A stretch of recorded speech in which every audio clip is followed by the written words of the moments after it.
I Know Why the Caged Bird Sings by Maya Angelou. We're now on chapter 11, page 69.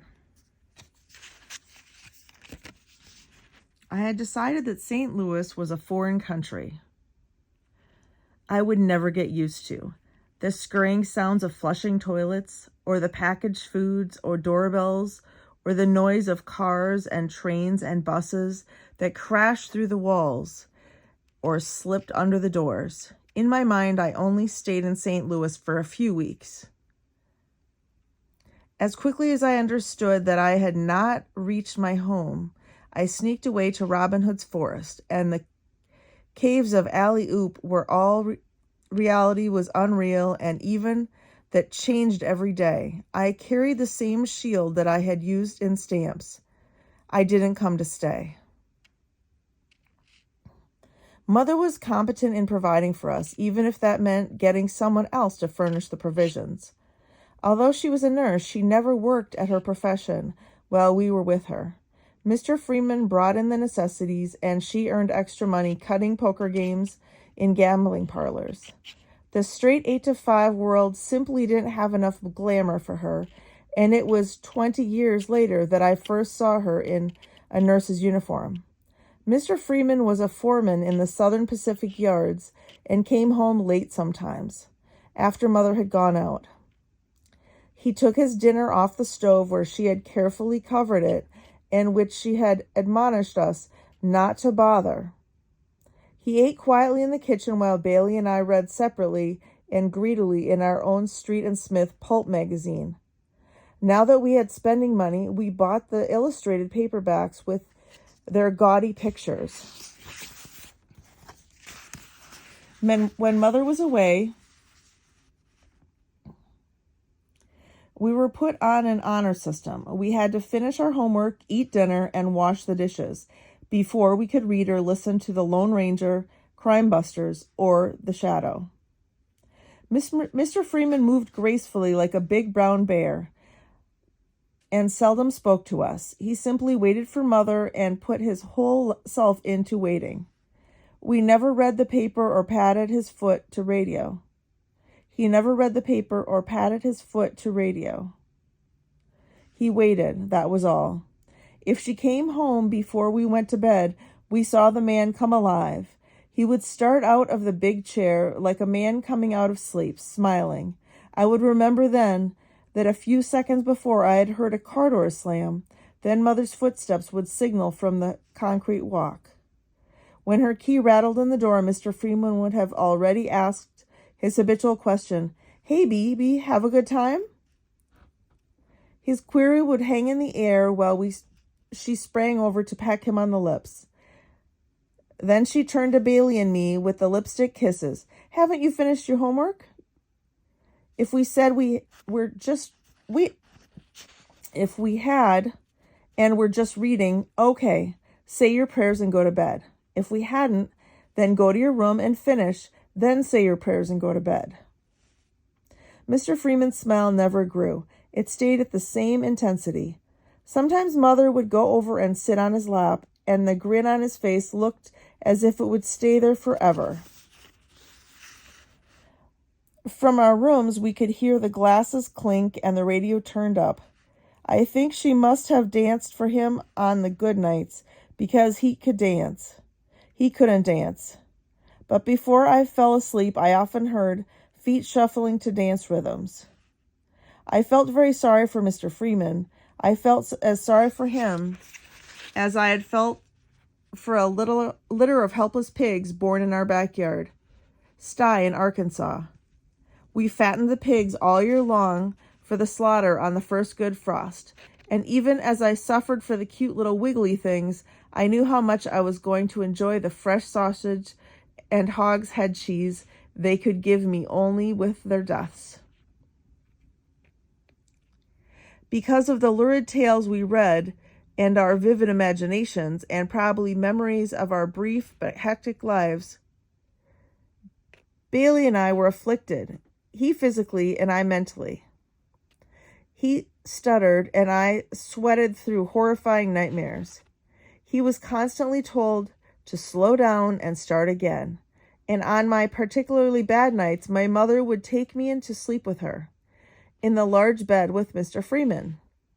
Because of the need for stability, children easily become creatures of habit.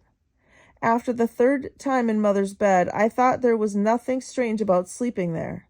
One morning she got out of bed for an early errand, and I fell asleep again. But I woke to a pressure, a strange feeling on my left leg. It was too soft to be a hand, and it wasn't the touch of clothes. Whatever it was, I hadn't encountered the sensation in all the years of sleeping with Mama. It didn't move, and I was too startled to. I turned my head a little to the left to see Mr. Freeman was awake and gone, but his eyes were open, and both hands were above the cover. I knew as if I had always known it was his thing on my leg. He said, "Just stay right there, Riddy. I ain't gonna hurt you." I wasn't afraid, a little apprehensive maybe, but not afraid. Of course I knew that lots of people did it, and they used their things to accomplish the deed. But no one I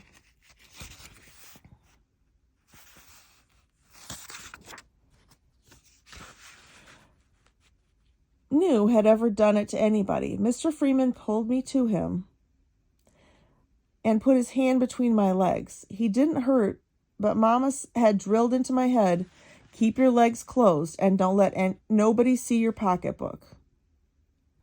Now, I didn't hurt you. Don't get scared. He threw back the blankets, and his thing stood up like a brown ear of corn. He took my hand and said, "Feel it." It was mushy and squirmy like the inside of freshly killed chicken. Then he dragged me on top of his chest with his left arm, and his right hand was moving so fast, and his heart was beating so hard that I was afraid that he would die. Ghost stories revealed how people had died, wouldn't let go of whatever they were holding. I wonder if Mr. Freeman died holding me, not how I would ever get free. Would they have to break his arms to get me loose? Finally, he was quiet, and then came the nice part. He held me so softly that I wished he wouldn't ever let go. I felt at home. From the way he was holding me, I knew he'd never let me go or let anything bad ever happen to me. This was probably my real father, and we had found each other at last. But then he rolled over, leaving me in a wet place, and stood up. "I gotta talk to you, Riddy." He pulled off his shorts that had fallen to his ankles and went into the bathroom. It was true the bed was wet, but I knew I hadn't had an accident. Maybe Mr. Freeman had one while he was holding me.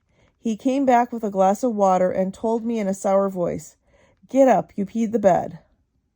He poured water on the wet spot, and it did look like my mattress on many mornings. Having lived in Southern strictness, I knew when to keep quiet around adults, but I did want to ask him why he said I peed when I was sure he didn't believe that.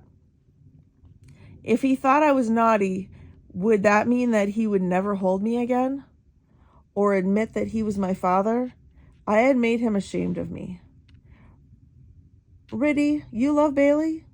He sat down on the bed, and I came close, hoping. Yes. He was bending down, pulling on his socks, and his back was so large and friendly I wanted to rest my head on it. "You ever tell anybody what we did, I'll have to kill Bailey." What had we done? We? Obviously he didn't mean my peeing in the bed. I didn't understand and didn't dare ask him. It had something to do with his holding me, but there was no chance to ask Bailey either because that would be telling what we had done. The thought that he might kill Bailey stunned me. After he left the room, I thought about telling Mother that I hadn't peed in the bed, but then if she asked me what had happened, I'd have to tell her about Mr. Freeman holding me, and that wouldn't do. It was the same old quandary. I had always lived it. There was an army of adults whose motives and movements I just couldn't understand, and who made no effort to understand mine. There was never any question on my disliking Mr. Freeman. I simply didn't understand him either. For weeks after, he said nothing to me except the gruff hellos, which were given without ever looking in my direction.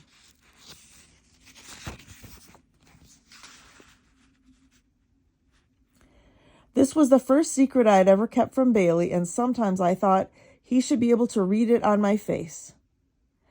But he noticed nothing. I began to feel lonely for Mr. Freeman and the encasement of his big arms. Before, my world had been Bailey, food, Mama, the store, reading books, and Uncle Willie. Now, for the first time, it included physical contact.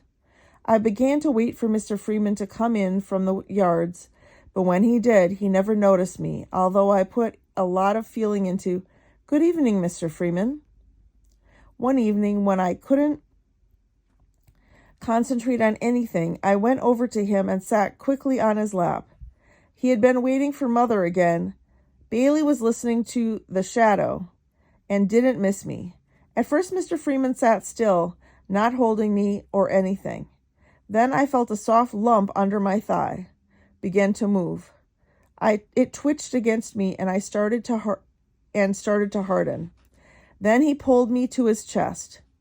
He smelled of coal dust and grease, and he was so close I buried my face in his shirt and listened to his heart.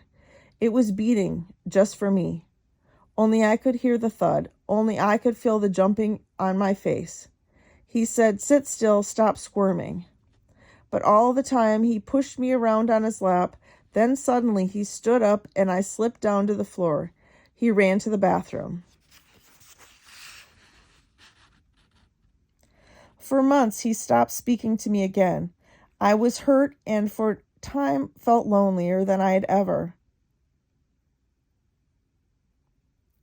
But then I forgot about him, and even the memory of his holding me, precious, melted into a general darkness just beyond the great blinkers of childhood.